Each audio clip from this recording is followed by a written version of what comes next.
Welcome to லக்ஷராஸ் kitchen.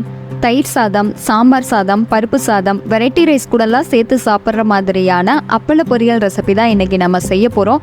இது ரொம்ப ஈஸியாக செஞ்சிடலாம். இதை எப்படி செய்யலான்னு பார்க்கலாம். இது செய்கிறதுக்காக 4 பல் பூண்டு, 10-15 சின்ன வெங்காயத்தை நல்லா பொடியாக கட் பண்ணி எடுத்து வச்சுக்கலாம்.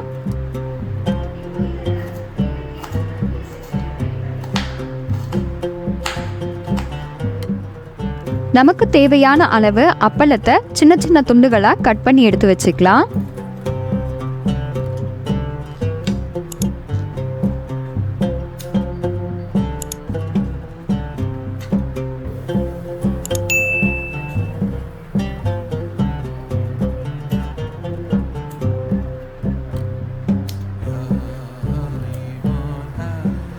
நல்லா இந்த அளவு குட்டி குட்டியாக கட் பண்ணி எடுத்து வச்சுக்கலாம். இப்போது ஸ்டவ்வில் ஒரு கடாயில் ஆயிலை சேர்த்துட்டு ஆயில் நல்லா சூடான உடனே நம்ம கட் பண்ணி வச்சுருக்கிற அப்பளத்தை இது கூட சேர்த்து பொரிச்சு எடுத்துக்கலாம்.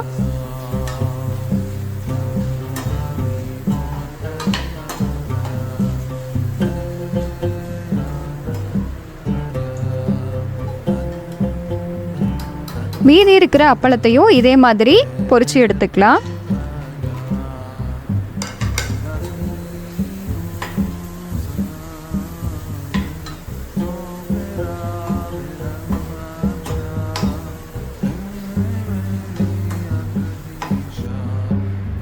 அதே கடாயில் ஆயிலை கொஞ்சமாக கம்மி பண்ணிவிட்டு நம்ம கட் பண்ண சின்ன வெங்காயம், பூண்டு பற்களை சேர்த்துட்டு நல்லா ஃப்ரை பண்ணிக்கலாம்.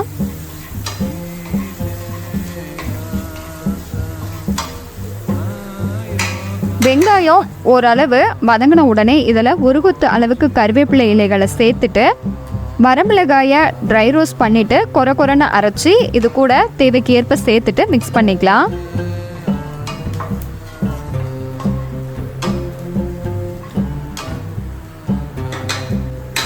இப்போது இந்த அளவு நல்லா வதங்கின உடனே இதில் நம்ம பொரிச்சு வச்சிருக்கிற அப்பளத்தை சேர்த்துட்டு மிக்ஸ் பண்ணிக்கலாம்.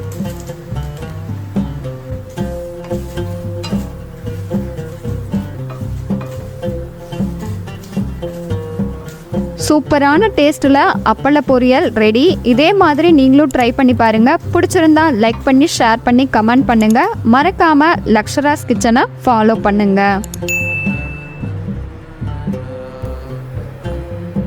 Thank you.